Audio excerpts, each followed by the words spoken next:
Alexa, when will Mount and Blade 2 Bannerlord be released? Sorry, I don't know that one.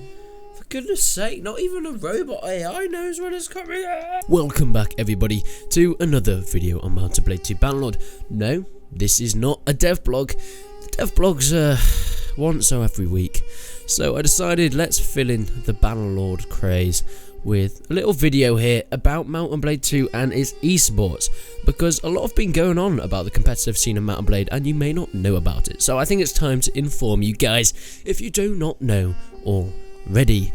And maybe, like, I don't know, people like just looking about Mount and Blade. Furthermore, welcome to this video on discussing whether Mount and Blade 2 Bannerlord will be good for esports. Now, in doing some research about esports and what they kind of require, I've kind of come up with some basis on whether I think Mount and Blade 2 Bannerlord is going to be a decent esport competitor. But I'd love to hear some stuff from you guys in the comments. So whenever in this video, you might want to do it now, you might want to do it later, or you might want to do it in about 6 years when Mount and Blade Bannerlord can release. Travel back in time, come and tell us how it did.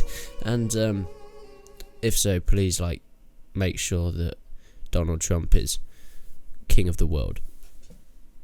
I'm joking, calm down. So we all know that Bannerlord is going to have massive improvements over Warband, but one of these things is bigger battles. Now we already have confirmation that there could be about 1,000 people in a game in single player, and I feel like we're going to have some things in multiplayer with maybe up to 100 per side or 200 per side, so they're going to be a lot bigger battles, but this normally isn't great for esports. Esports works a lot better with smaller, closed, confined game modes and battles. There you can show your individual skill, and it's more about the teamwork of a small squad rather than a large-scale team. So, with big battles not normally being great for esports, maybe Tailwoods will be able to develop some unique modes with clans going head-to-head as well as the smaller battles. So maybe 5v5s or 3v3s, and of course there'll still be the dual 1v1s, that's pretty much granted going to be in there. But the smaller battles is going to be a massive advantage to any esports scene that is going to go into it. Now I know a lot of people have a problem with Bannerlord being at esports, but honestly, if you don't want it to be an esport, don't watch the esports. It doesn't affect you in any way. All it does is good. There can't be anything bad that comes of it. They're not going to change the normal game just to a company for esports. That never really happens. The only thing it can do is bring more people in from wider areas into this game. I mean, if the game can get official developer support from Tailwoods themselves, then it will have such a better budget behind it. It might be able to get sponsors. Let's take into example the Battle of Bucharest. Now that was a Mount and Blade Warband tournament, pretty much the first Mount and Blade Warband tournament that was properly sponsored and all set up and everything. That had sponsors and the winning prize money was up to $10,000, which is incredible for such a small and first starting game in the esports community. So it's shown that it's been possible and it can grow in the future. Sponsors are very, very needed in the esports community in order to grow and get people enticed to come in and play it, because people, yeah, they might come and play esports just for the hell of it, but a lot of the time they want to be able to win something on it. They want to be able to, you know, get something back from it. But with official developer support, that can be great for having a budget behind the game. And I know there's a lot of people at Tailwoods that are all for this esports community and coming into Bannerlord, as they do know the advantages it can have. Games such as PUBG and CSGO, they've all come into this esports and they're some of the biggest games in the world. Yes, that's a bit of a long shot for Mount and Blade 2 Bannerlord. It's not going to be the biggest game in the world, but it can definitely help grow it wherever it needs to be grown. So going back to the smaller game modes, probably recommended is a 3 to 8 player mode, and then again, it's not just a team deathmatch type thing or a battle. It's normally better if there's some objective to it. This sort of makes the games more appealing to audiences. It can't just be something that people want to go and play as, they want to be enticing to watch. You can't have a good esports if you don't have an audience. Audience is what bring in all the money. People aren't going to get to sponsor you if you don't have an audience. People aren't going to want to play in it if they don't have an audience for them. So audiences are very important to getting into the game and enticing them in. So it has to be entertaining. There has to be some objective type mode. We could have some capture the flag maybe mode, or a similar thing where you have points and you have to rack up a certain amount of points, or some way like that in a tournament type mode and not just full on battle mode. Harking back to the Battle of Bucharest, a lot of people said they didn't really enjoy it. It wasn't that exciting. For me, I thought it was extremely exciting. I thought it went really well, and that was just the basic game of Mount and Blade battles. There wasn't any extreme objectives in there, and I thought it was pretty exciting, but that's all down to commentators. Commentators are something that need to be a big thing. There's plenty of them in the esports community, so that's obviously not going to be a problem, but it's just harking back to the games need to be interesting to watch and not just to play. And this takes me on to a good spectator mode. Mount & Blade Warband has a decent spectator mode. It's not great, but there are mods that have changed that for the esports community. There's an esports mod which has made Warband great to watch and easy to watch. So this spectator mode needs to be easy to follow. It has to have the names of all the people in the game and live feeds of who's killed who with what weapon and how, or at least have their health bars above their names and things like that, and have a lot of options in that as well for the admins to change things mid-game, because spectator modes are extremely important, obviously, for an esports. Now, we do know that Bannerlord is going to have a replay mechanic, and I think this could work extremely well for Bannerlord in favour of esports.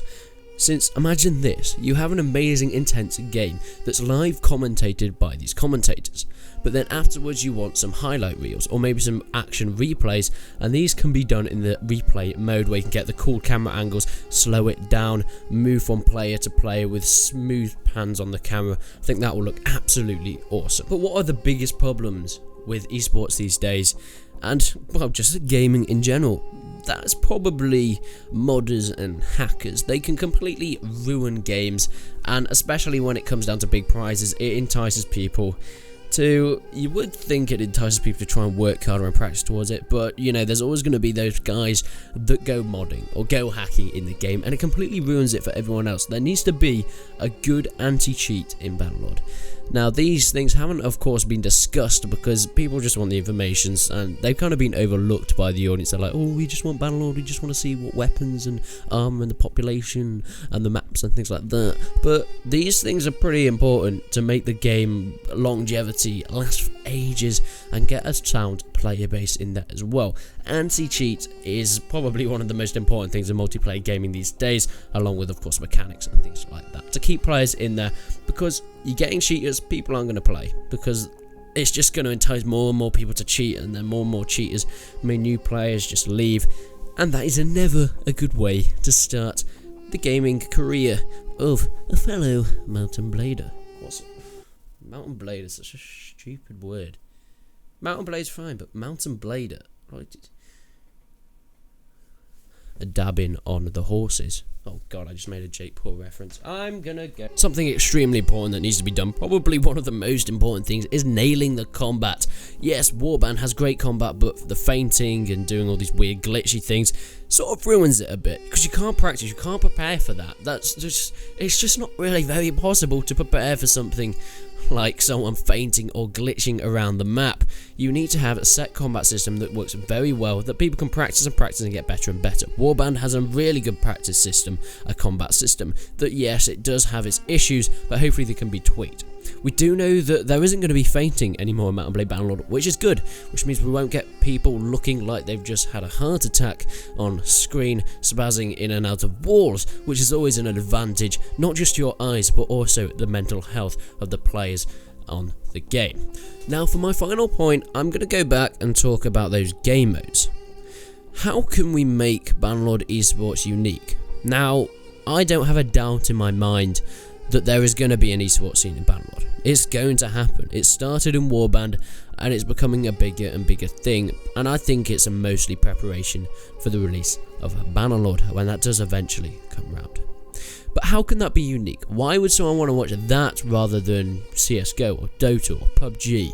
Yes, of course, the time and setting is different, but that's not everything. What if not only did we have these smaller battles, but if we had larger scale battles? We have regimental fights all the time, casual events going on all the time. But in games such as Napoleonic Wars DLC, there's a Napoleonic Wars tournament.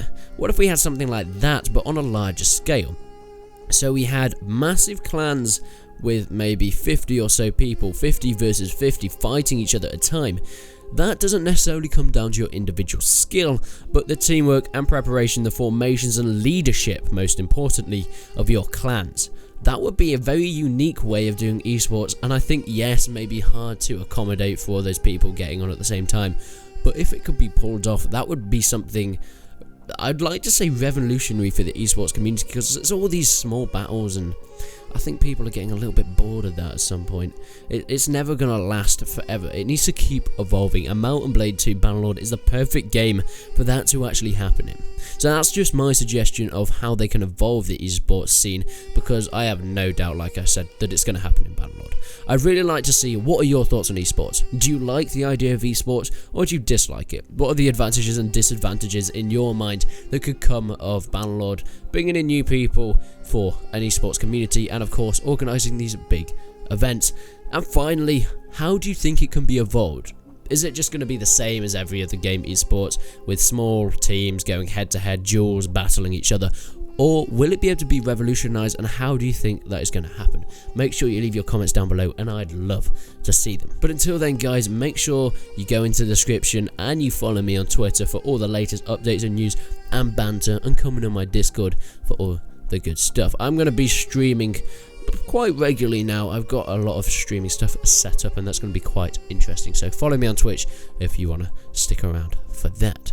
And like I said before, 1,000 followers and the webcam comes out. But until then, I will see you in the next one.